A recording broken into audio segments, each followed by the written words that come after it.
Ladies and gentlemen, a very good afternoon to you all and welcome to the inaugural edition of the Economic Times prestigious premium and luxury brands, an evocative event that is dedicated to the finer pleasures of life and everything that goes into the making of it. All around the world, anywhere you might see, consumers are looking to get a taste of the good life, and they are becoming increasingly discerning about the relationship between price and quality. But perhaps more than anything else, it's a quest for the ideal experience, tangible or intangible, and the state of mind that comes tied to it. Expert craftsmanship, timelessness, and uniqueness are just some of the many qualities that a consumer would want their chosen brand to espouse. But perhaps more than anything else, these brands are indulgent, they are authentic, they resonate with the values and the worldviews of a new generation of buyers that are coming to see luxury in a whole new light, and they are rewriting the rulebook as we knew it to exist. Today, with the world of consumerism just the click of a keypad away, Indian consumers understand, appreciate, and aspire for all things aspirational, premium, and luxurious. While the exposure to and the appreciation for luxury is a far more democratic phenomenon today than perhaps at any other point in history, there are still sub stories, cultural, and ecological codes that India's consumer base is looking for. Hence, luxury today is not something to be seen in and of itself. It's a bit to rewrite lifestyles, and such brands deserve to be understood in a curated space, be it a coffee table book or a well conceived event. Today, we are gathered here, albeit digitally, to delve into the contours of Indian and international brands that ooze desirability like no other. As clear as the LV logo on a Louis Vuitton handbag, these are brands that occupy a special place in the carefully crafted construct that defines all things premium and luxe. They are seductive, they are sensuous, and they have an allure all their own. And their allure has grown ever stronger with the passage of time. So let's kick things off then, without further ado. You might know our next guest as a man of many hats. He's been shaped by rock and roll and has a firm fixture in the pop culture ideology of India. He's a free flowing entertainment journeyman with his head up in the stars and his feet planted firmly upon the earth. Let's hear for actor and musician Luke Kenny, who will be delivering our keynote address.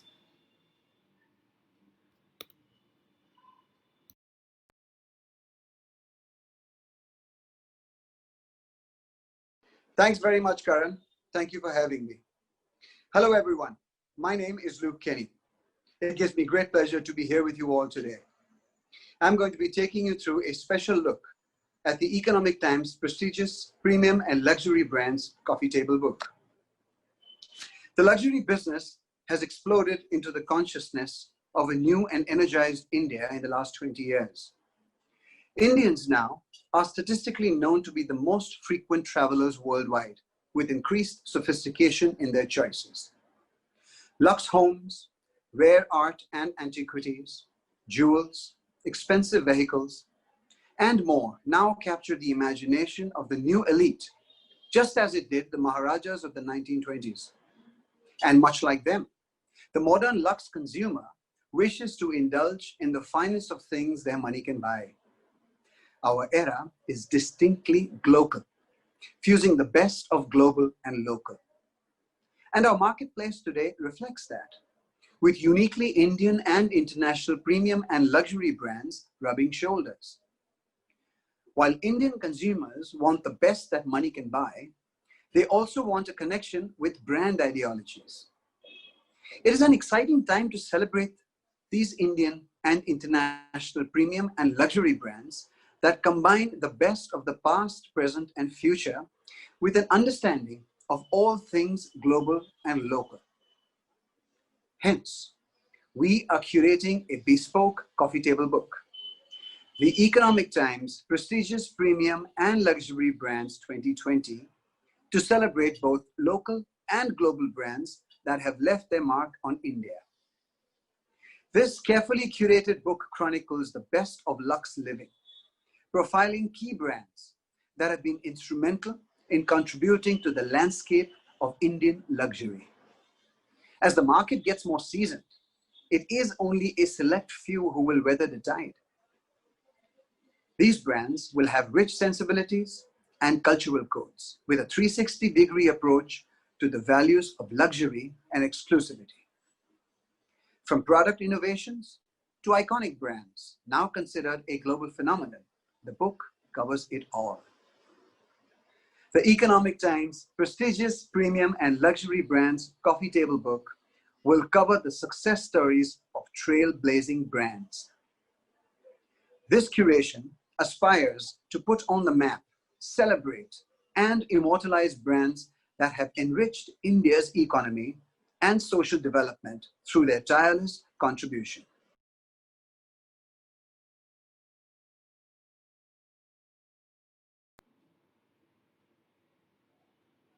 Work from home has seen couches, kitchen counters, and even bedrooms turn into office space, with India in the middle of a lockdown that seems to be interminable. Top fashion and lifestyle retailers, however, are turning this adversity into an opportunity. And everywhere you look, work from home wear is a new category on websites, and it's catering to those who want to amp up the oomph during those interminable conference calls that all of us are oh so familiar with. But the best luxury brands have always struck a fine balance of brand and product experience. That's because they know that branding isn't just about the product itself or the package it comes in. It's about the theater of the brand, from the personal shopping experiences on offer to invitation only events to catwalk shows and weekend long super yacht demonstrations that can leave all of us wowed. So, how are brands rewriting lifestyle in times of COVID 19? And how are they convincing consumers to hand over their dosh for Dolce? Dipali Nandwani, lifestyle columnist, business writer, is in conversation with Abhishek Raniwala, CEO of Raniwala 1881, and Vineet Agarwal, marketing and commercial director of Brown Forman India, as they seek to decode these success mantras in a free flowing fireside chat. Let's hear from them.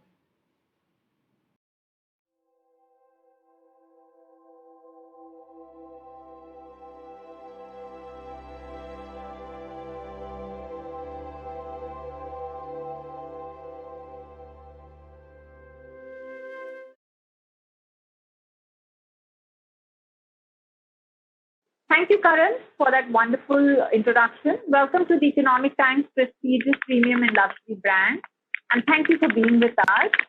Luxury, as many people know it, is a term often used to describe accoutrements once considered the privilege of the royalty, the elite, and the affluent. But the luxury experience, as we know it, has undergone massive changes, not just in its definition, but in its acquisition.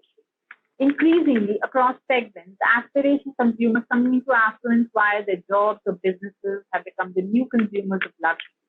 From millennials to Gen Z, an entire new luxury consumer segment has evolved. While increasingly the younger consumer have been turning to the digital experience, the lockdowns due to COVID has accelerated engagement with digital channels to experience and buy luxury, bringing about wide-ranging changes in the way luxury is consumed. While India has attracted a large swathe of global luxury brands, and we pay tribute to them through this event, the Coffee Table Book, homegrown luxury, Indian luxury premium and luxury brands are fast catching up in offering great products. The love for our culture and our ethnic apparel, particularly as wedding and festive wear in urban areas, has seen many Indian designers take center stage and create a market where none existed. Globally, luxury is dominated by Hydra-headed conglomerates such as LVMH and the Kering Group. India's luxury segment can similarly lay claim to a successful Reliance brand, which has brought international brands to India and opened up stores in every high-end mall across the country. The innovations that they're bringing in retail space and their growth rates are promising. These times are challenging, yet they're filled with opportunity. Luxury companies across sectors, from apparel to automotive brands, from hospitality to health, and from food to fitness, have pivoted their business models to ensure immediate survival alongside long-term resilience and growth. From experimenting with new distribution channels to a new format of retail, from product line extensions and innovative services to altering product categories and repositioning themselves to rebound, the vibrant luxury market in India is set to grow in the years to come. And please join us as we talk to the key personalities from the luxury space, where we dwell into how brands are rewriting the luxury code in the times of COVID-19. All over the world, we have seen a lot of people experimenting with spirits, to create interesting cocktails, to share them on social media. We've also seen spirit brands like yours also engaging with consumers with digital experiences, master classes, workshops. Tell me about your experience with the Indian consumer. Have you done a lot of things digitally with them? What has the experience been like? Give us a little insight. So most definitely, Dipali, you're right that the lockdown has definitely given consumers a chance to experiment with a lot of stuff they have at home, and we've seen as you rightly said, consumers sharing recipes and their creations on social media. We've definitely tapped onto that opportunity by holding these virtual masterclasses or virtual brand trainings. So that's something which we've definitely tried to do for consumers. Apart from that, a couple of other digital initiatives that we've done was also to sort of support the bartenders. So we had a crowdfunding initiative wherein the consumers who would normally go to a bar and tip the bartender, we launched a virtual tip jar campaign in which consumers were invited to sort of make cocktails at home and contribute to whatever they wanted to these bartenders, and that was something which also did well for us for the bartending community. Because I think bartending community is one of the worst hits and continues to be the bars really open up. Thank you. I come to you, Abhishek. Abhishek, what has been your experience with the Indian market in terms of jewelry purchases? Jewelry is one thing that Indians buy for most occasions, and it's something that they keep going back to also as a form of investment. So, what have these 6 months been like for us? Thanks, Dipali, for asking me that.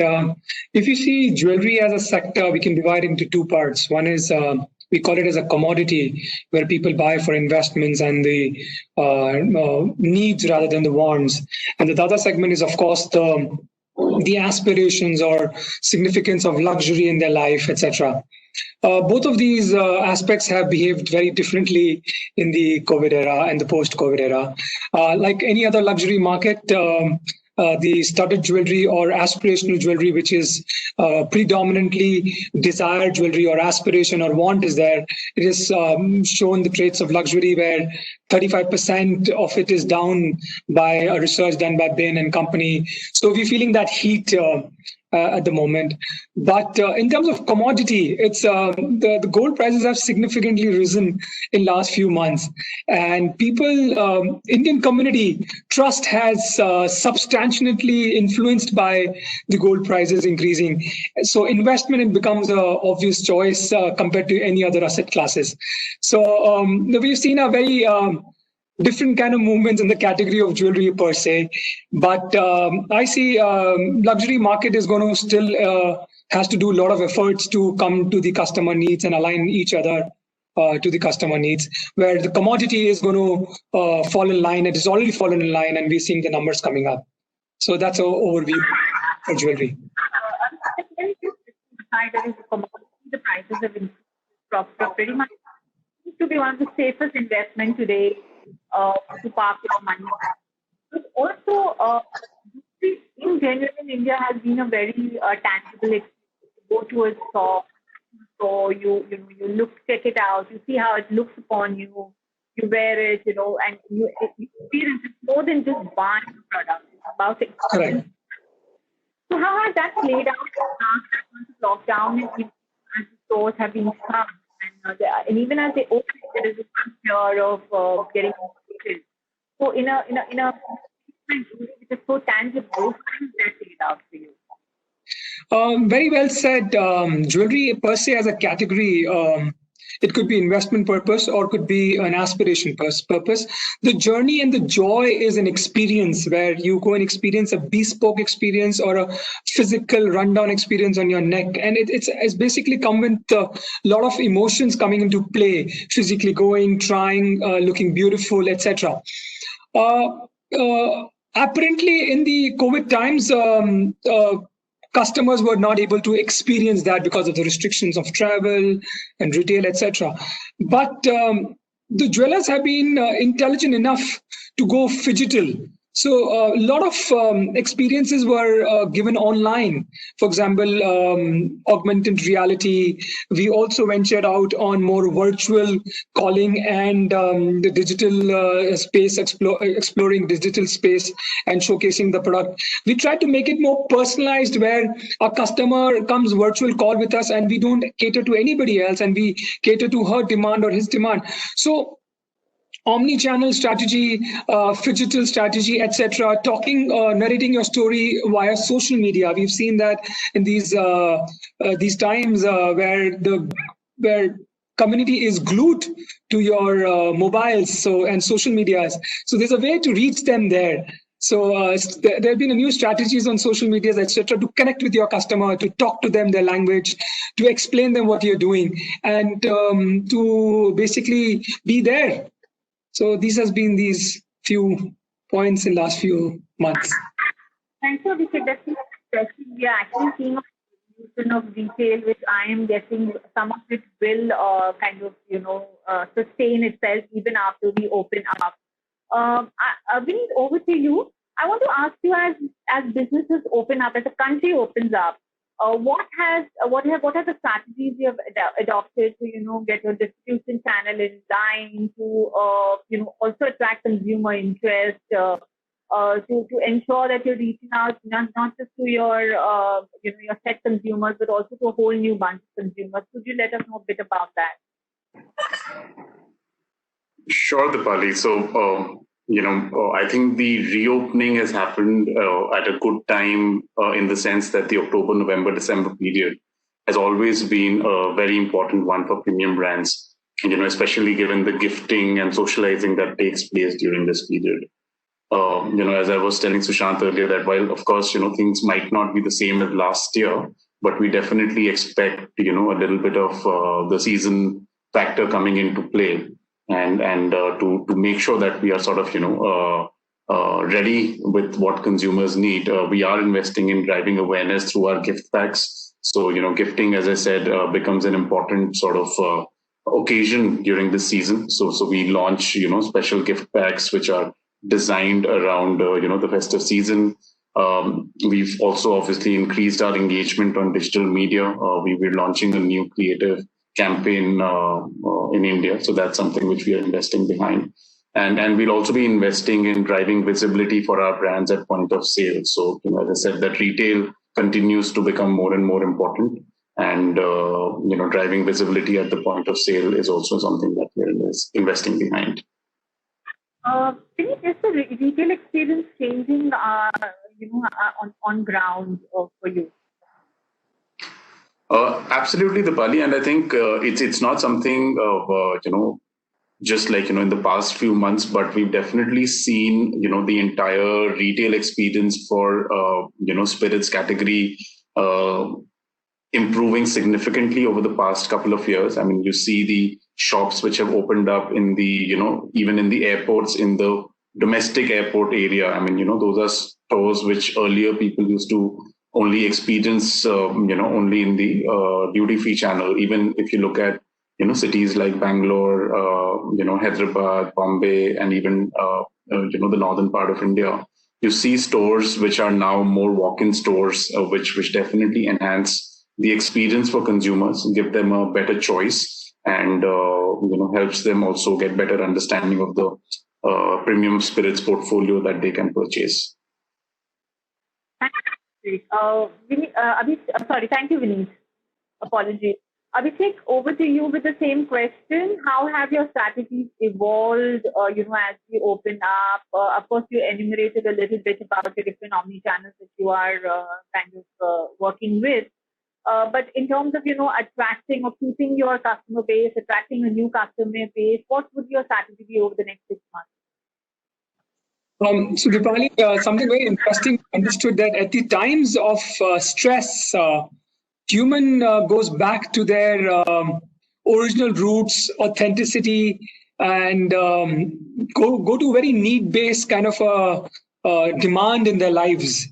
And what worked for Raniwala at Raniwala 1881 was that we always were talking about our craft, our authenticity, our design philosophy is being narrating the old story to the new millennial. So suddenly it feels that we've fallen in line. So our old school thought strategies actually started working, and we just started amplifying it more through various promises, taking our craft further, showcasing in our social media. And we have got a connect which is very strong between the customer and aspirational bride. So whenever bride wants to on their D-Day, they want to go back to their roots. And that has been more, I would say, conditioned, more real after the pandemic. So the strategy is that we keep on doing the same thing. We are narrating about our craft, we are narrating about our story. We're trying to be in this space where we connect with our customer, who actually is our bride and consumer. So that's what, and we're using all different medias and social media, omni-channel, digital, as I mentioned earlier, to have a direct interaction with our prospective client and client already. That's very interesting, Abhishek, because I think this whole artisanal craftsmanship heritage has kind of gained such amazing new meanings in the last 6 months for us. And this whole thing about made in India, the jewelry in India was always made in India. We never had a fascination for international brands. But I guess that's also gained a whole new traction. What I wanted to ask you, since you mentioned the bride, is what does the wedding season look like for you, given that you're going to have very truncated weddings, small weddings, intimate affairs? How does that play out for a jeweler like you? Because of course there's the bride, of course, who will be spending and her immediate family. But if I'm not mistaken, for jewelers, the wedding season also meant all extended friends, family, etc., which may not be a catchment area at this point in time. How does that play out? So that's a good one. On a serious note, Dipali, the bride is a bride, with people or without people, we know that.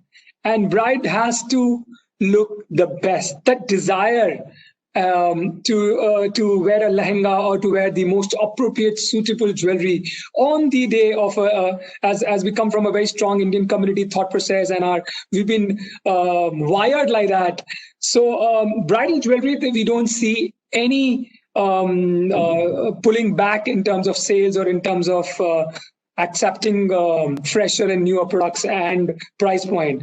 But of course, there is a fall down on the periphery where we talk about the extensive buying, which shows the extension family, like a mother-in-law or a daughter-in-law or a sister-in-law, etc. So we see there is a little resistance in that. But as I said, the marriage happens only once, and that's the way we Indian community live with it. And in our capacity of family and community, people do everything possible to make the wedding wow and most memorable. And jewelry is a very important part of it. Thank you so much. Vinita, could you talk about how much would luxury experience or, evolve for the consumer, particularly in a space like yours, which is also given to events, because a lot of spirits out there, sales happened at events, or events were very important. How do you see the luxury experience changing for the consumer?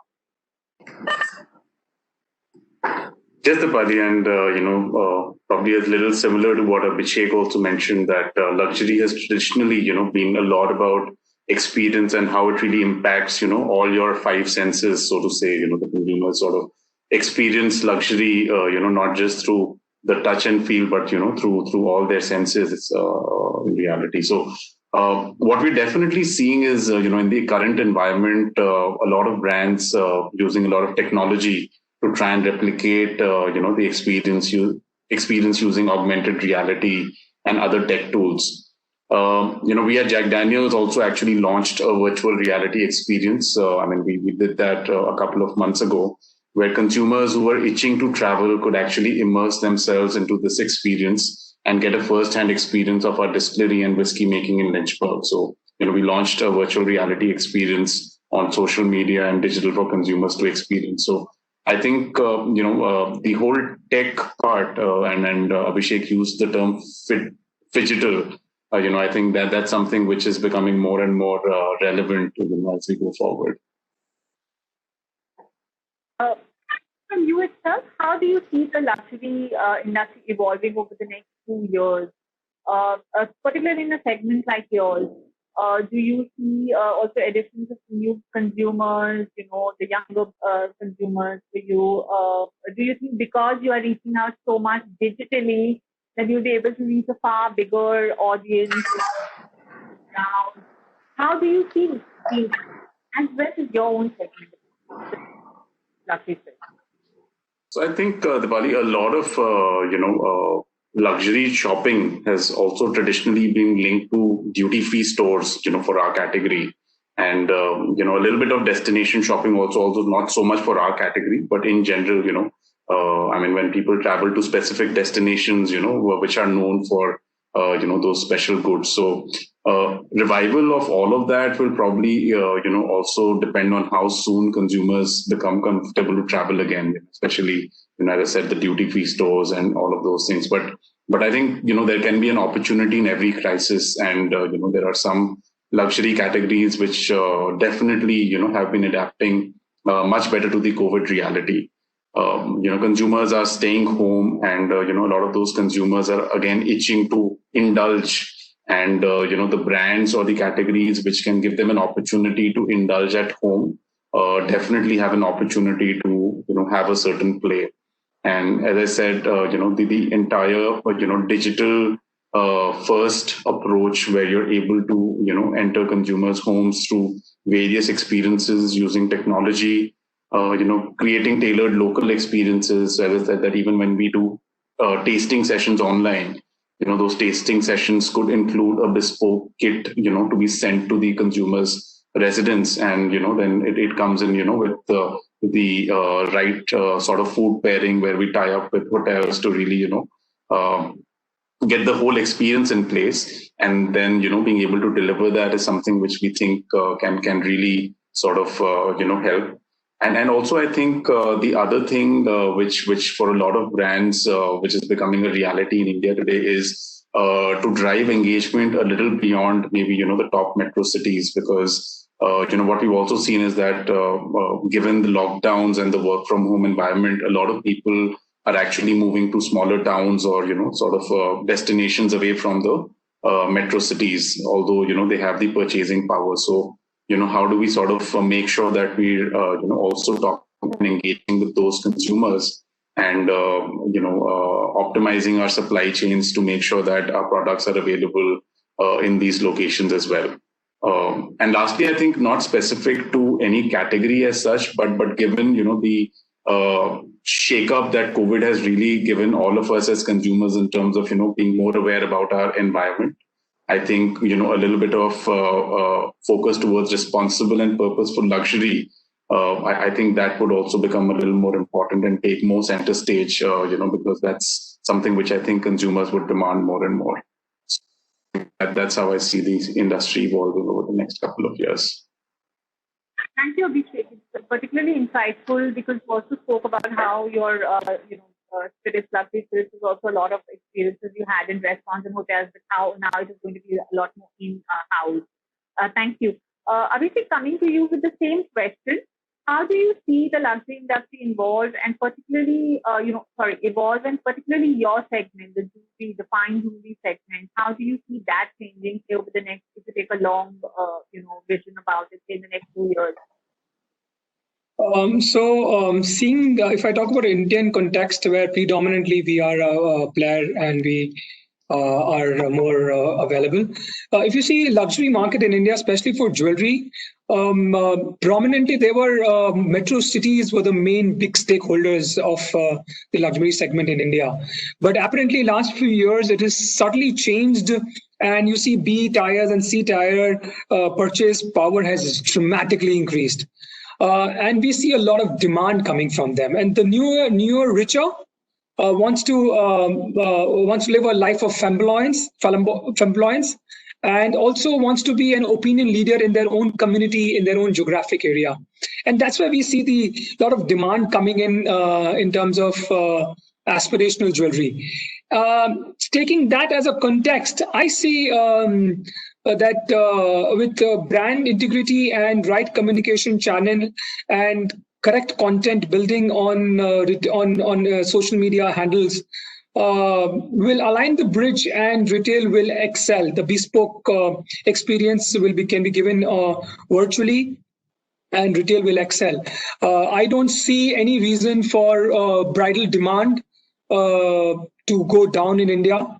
It's just a momentary time where it's on a hold. But as a larger picture, it seems to be very promising. And as Indian economy is trying to become a $1 trillion economy, I think the purchase power of every Indian is going to increase rapidly, and we will all feel the luxury demand going very high. Henceforth, though last few years have been a little rocky ride with demonetization coming in and then GST coming into picture. But I think so if a good ride of 5 years, economy boosting, it's a good fertile land ahead. Interesting, Abhishek. What I want to ask you is, just this one question comes to that is that you think about, other than tier 2 and tier 3 cities and towns, a lot of demand coming from that. So given that a lot of experiences have become digital now, does that mean that's a new market for jewelers like you? Because if you can offer somebody a digital experience and you can, then kind of dispatch their order accordingly, does that open up a whole new market for brands like So what's happened is that predominantly there were three factors we grew up thinking. एक तो घर का वकील, घर का doctor, एक घर का jeweller. But thanks to these times, there's no more ghar ka jeweler because social media and digital inventions have crossed all boundaries. I can talk to anybody sitting in Chennai or Lucknow, sitting from Jaipur. I can communicate to a millennial bride who could be in Raipur or in Orissa. It's just that do I reach her in an appropriate manner?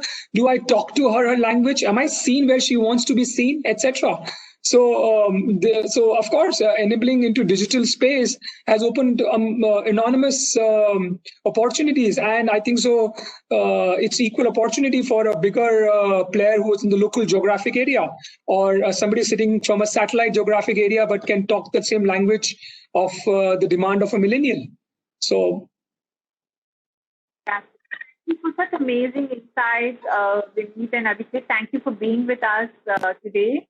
And thank you for all your insights into how luxury markets are opening up. It gives us hope that despite all the setbacks, we will see a revival and maybe we will see new formats of retail, new consumer markets. Hoping for the best. Thank you so much, gentlemen, for being with us. Thank you, Dipali. Thank you, Vineet. Thanks, Dipali. Thanks, Abhishek. Bye.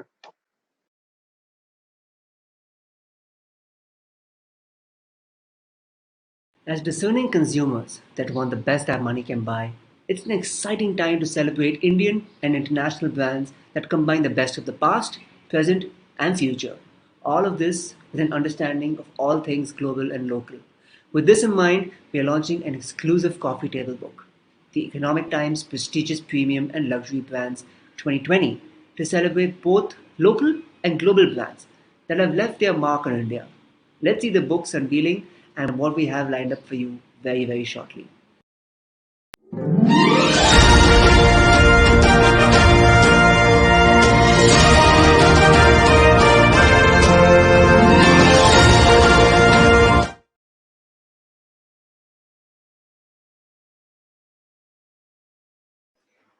Let's take a look at all those to be felicitated and celebrated here today.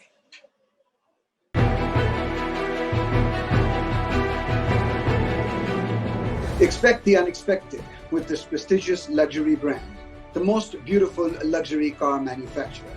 Give it up for Lamborghini. Hello everyone, and thank you Economic Times for recognizing Lamborghini as a prestigious Indian luxury brand for 2020. The journey of Lamborghini started in 1963 with the dream of our founder Ferruccio Lamborghini to build a perfect super sports cars. And in our journey of over 50 years, we have redefined the super sports car space with our futuristic designs and cutting-edge technology. Some of the models which has redefined this space includes Miura, Countach, Murcielago, and also our current model range, which has Aventador, Huracan, and the world's first super SUV, the Lamborghini Urus. Lamborghini is the market leader in the Indian super luxury market, and this success is driven not only by our iconic models but also the unique bespoke experiences which we have curated for our customers so that they can enjoy their Lamborghini in the Indian environment. Expect the unexpected is our motto, and we at Lamborghini strive to deliver the futuristic models and experiences to our customers so that they can realize their dreams and aspirations. Thank you.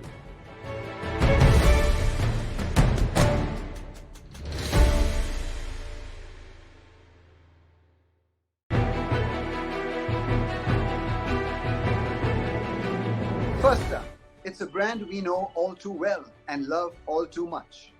Give it up for Giorgio Armani, our first prestigious luxury brand.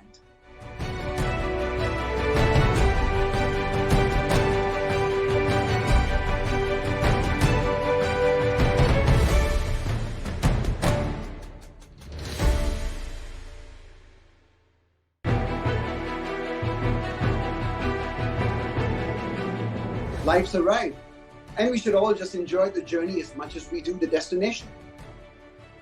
BMW Motorrad India. Huge round of applause.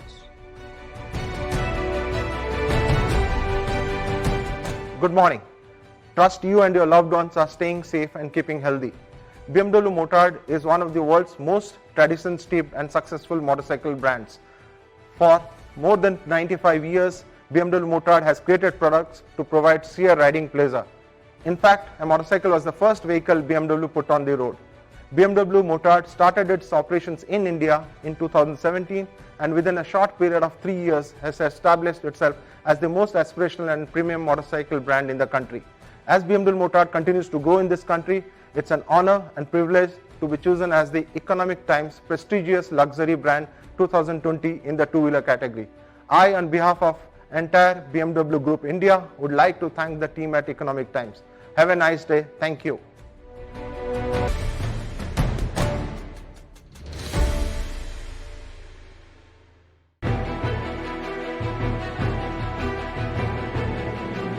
When you want to say it with style, there's only one way to say it. Ladies and gentlemen, a huge round of applause for Gucci.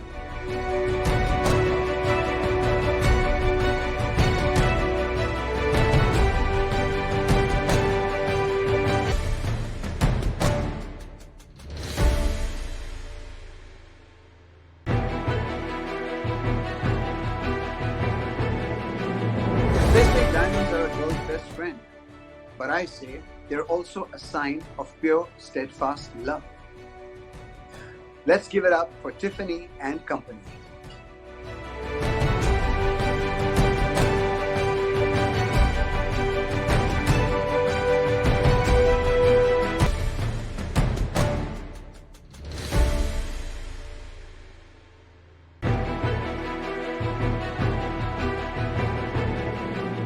Well, achievement does call for celebration, but when achievements are special, a crown for every achievement is mandatory.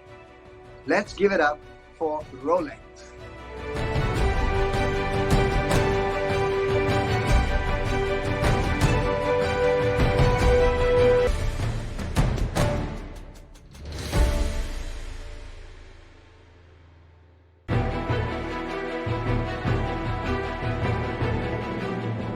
They say the first impressions are last impressions, but in this case, this brand's first impression is its bold expression. Let's give it up for Ermenegildo Zegna.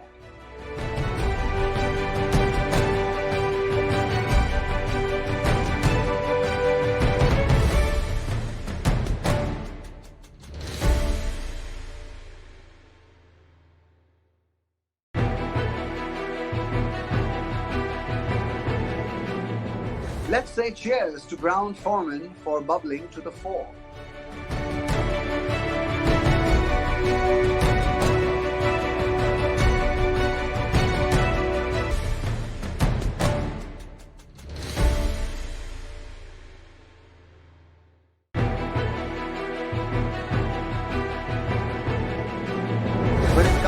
premium and luxury wear, Bali brings a pleasure all their own. Let's give it up for Bali.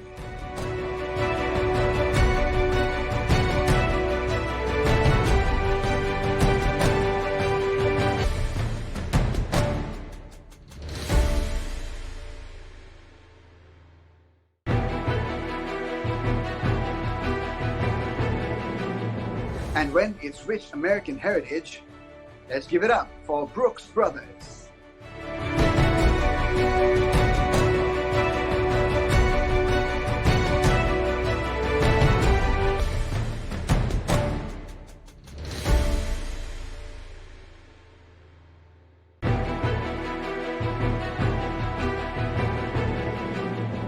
Blending the best of efficiency, economy, and excellence. The one and only Muji.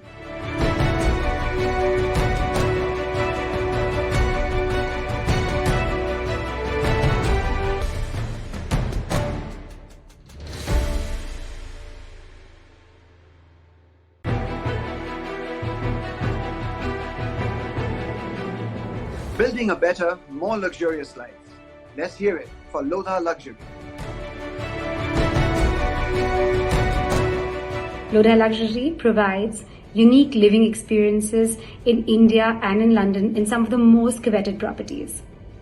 We continue to provide bespoke experiences for our clients in some of the most iconic properties such as One Grosvenor Square, Lodha Altamount, Seamount, Maison to name a few. All these masterpieces have been created by legends in the field of architecture and design such as IMP, Jabu Puschelberg, Giorgio Armani to name a few. Besides providing luxury experiences and amenities, Lodha Luxury offers Saint Amand hospitality and also a private members club.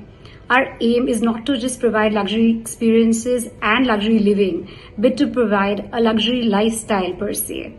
I sincerely thank Economic Times for recognizing our efforts and making us a part of the prestigious Indian luxury brands of 2020. Thank you.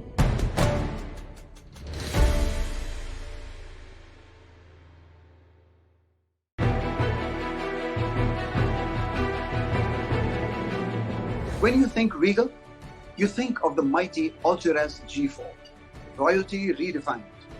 The Alturas G4 is going places, and they are our next prestigious Indian luxury brand.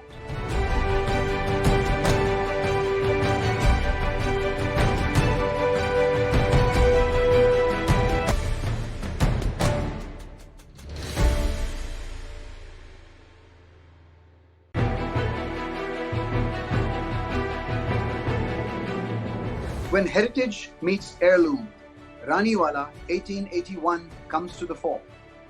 Let's applaud them for making it to the ranks of the most prestigious Indian luxury brands. Hi, my name is Abhishek Raniwala. I'm the creative director and co-founder at Raniwala 1881. We believe ourselves as purveyor of handcrafted Jarao jewelry. Jarao jewelry, which is made in 18 karat gold, uncut diamonds, representing the rich heritage of India and is one of the most prominent craft of Indian wedding jewelry. Our ethno-contemporary design philosophy is inspired by our forefathers' legacy. The journey started with Rai Bahadur Champalalji Raniwala at Byawar, Rajasthan, who was an aristocrat and a jewelry connoisseur. We at Raniwala 1881 narrate the story of rich heritage of our culture, traditions, by bridging the root of our culture with modern trends. I thank Economic Times for choosing Raniwala 1881 as Economic Times' prestigious luxury brand for the year 2020. Thank you.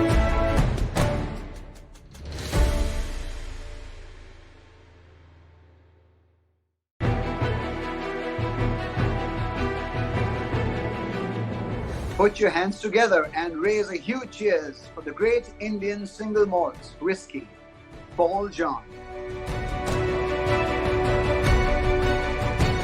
The John Distillery's portfolio consists of many variants, but significantly the Brilliance edited and bold, which are at 46% strength, non-chill filtered.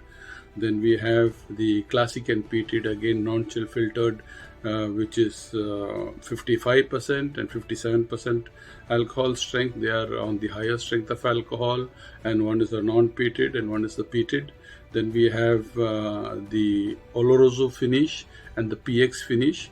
We also have the Star Sign series called Kanya, and we recently launched Mithuna, which was awarded the third best whiskey in the world. Even Kanya was awarded the best Asian whiskey when it was launched. Most of our whiskies have won awards across the world, and as on date we have more than 250 awards that we have won.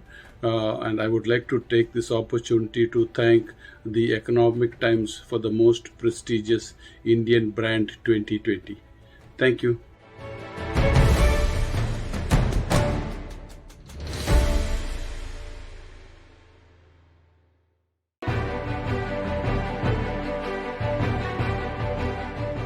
Let's put our hands together for Talking Threads for earning its way on the list.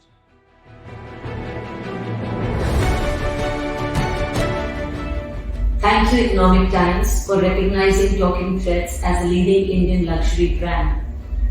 It re-energizes our purpose of taking forward the legacy of Indian crafts and artisanal heritage and blending it with modern design for the global luxury consumer. We wish all the brands being felicitated today the very best in their journey of communicating Indian luxury to the world. Thank you.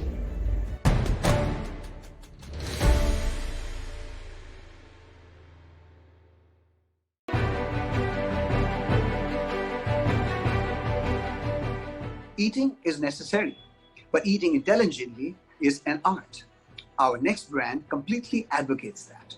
It's Flax Healthy Living, our prestigious Indian premium brand.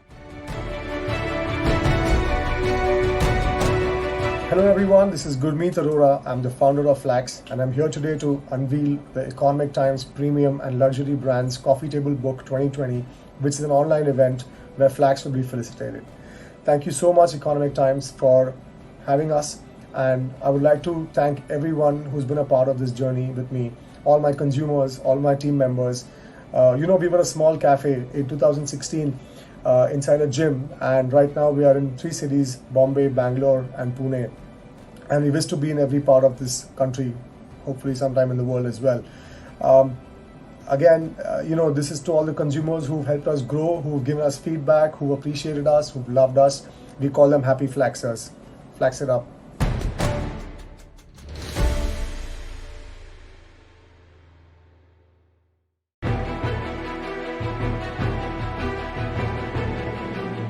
When it comes to our health, accuracy, trust, and the right medical devices are of paramount importance. That's where Dr. Trust comes in, our prestigious Indian premium brand. We would like to thank the Economic Times for recognizing Dr. Trust as India's top premier brand. It is indeed a great honor for us. Dr. Trust has been at the forefront of healthcare innovation. By using our products to monitor chronic ailments, millions of users have been able to improve their lifestyles. This award is for all of our team members at Eureka who have been working tirelessly to this combined vision. And we would also like to thank all the doctors and medical practitioners for using and recommending Dr. Trust products. We at Dr. Trust will do our best to make healthcare accessible to all and continuously strive towards a healthier India. Thank you.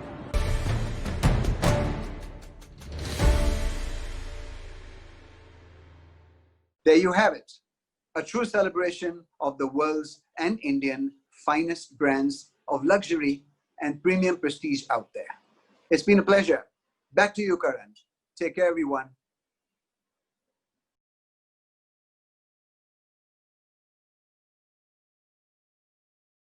Today, Indian consumers understand, they appreciate, and they aspire for all things luxuriant in any walk of life.